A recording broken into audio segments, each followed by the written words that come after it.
my security clearance was upgraded to cosmic top secret, which was then and still is today the highest level of security classification that NATO has.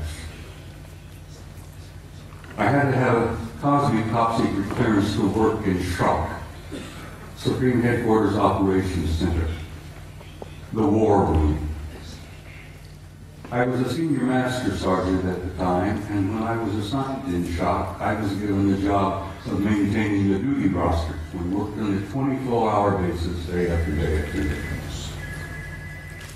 And I was given the job of running the duty rosters, and I worked in SHOC. And back in those days, let me tell you, the war rooms were somewhat primitive.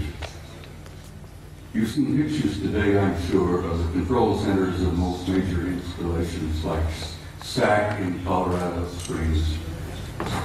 Everything is electronic. Everything is demonstrated on the wall, extensions just like this beautiful stuff here. Back in those days, we had teletype, we had field telephones, and if we wanted something on the display, we had to go up and take a pin and put it on the wall and show controllers where this division was, where that Soviet regiment was, and so on and so on.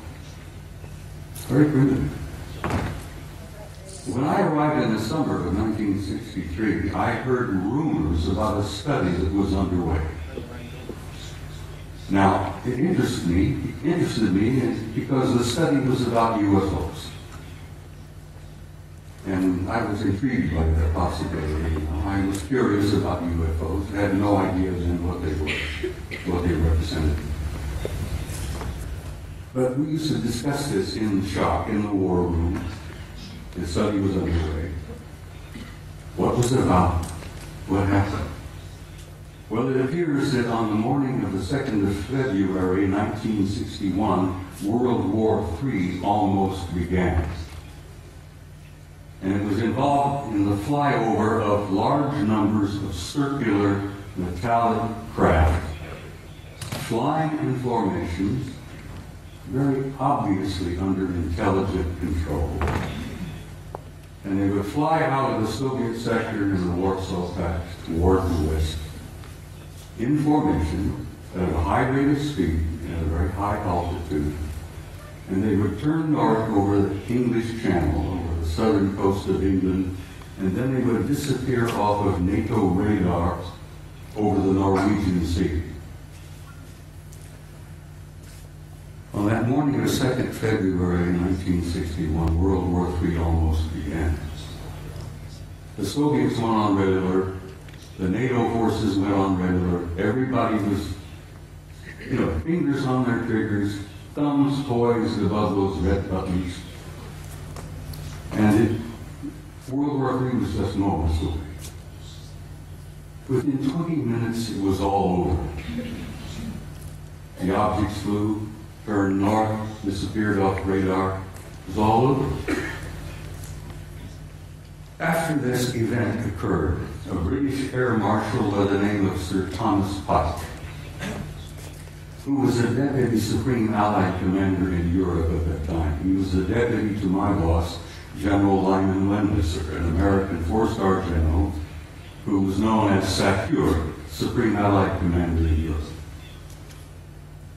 Air Marshal Pike says, "I've had enough of this. These objects have been showing up regularly from time to time. As I said, they almost triggered a war." Air Marshal Pike said, "We're going to have to come to terms and find out what the hell's going on here. I want to know." So he began a study. He initiated a study in SHAPE headquarters that was to last 3 years. They published it and they issued it in the summer of 1964 while I was there working in the war room.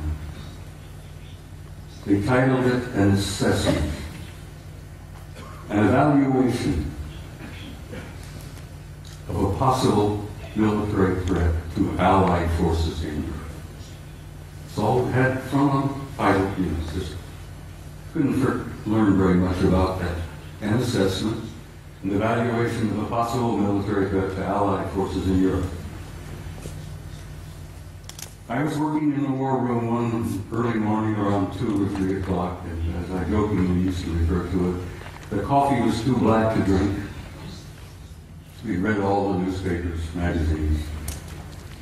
Many of you have heard military life is about 99% boredom, broken up with 1% of sheer terror. And that's the way it used to be, and that's the way it probably is used today.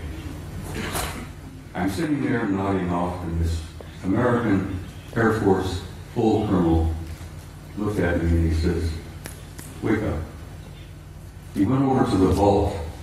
The vault, the shop, was a walk-in safe. We opened the door and walked in, and we kept classified documents in there. The colonel went over to the vault, the file, and pulled out this document and threw it on my desk, and he says, "Read that, that'll wake you up." Ladies and gentlemen, my life changed. I opened the first page and I couldn't put it down. I read and read and read, and I read it every time I was on duty in the war room.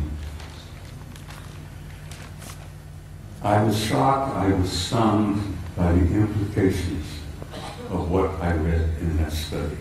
And as I said, my life has never been ever quite the same. The study, briefly, and I have to briefly lay this out.